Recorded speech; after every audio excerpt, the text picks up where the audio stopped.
புன்னகை மன்னன் வசந்தகுமாரின் மகனை இரண்டாவது முறையாக வெற்றி பெற செய்ய வேண்டும் என குமரி மாவட்ட மக்களுக்கு தமிழக காங்கிரஸ் தலைவர் செல்வ பெருந்தகை வேண்டுகோள் விடுத்துள்ளார்.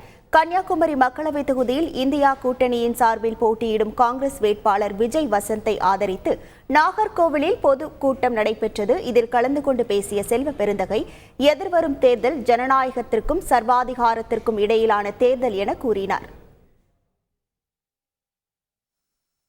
இந்த தேர்தல் என்பது ஜனநாயகத்திற்கும் சர்வாதிகாரத்திற்குமான தேர்தல். நாம் ஜனநாயகத்தை ஆதரிக்க போகிறோமா, சர்வாதிகாரத்தை ஆதரிக்க போகிறோமா?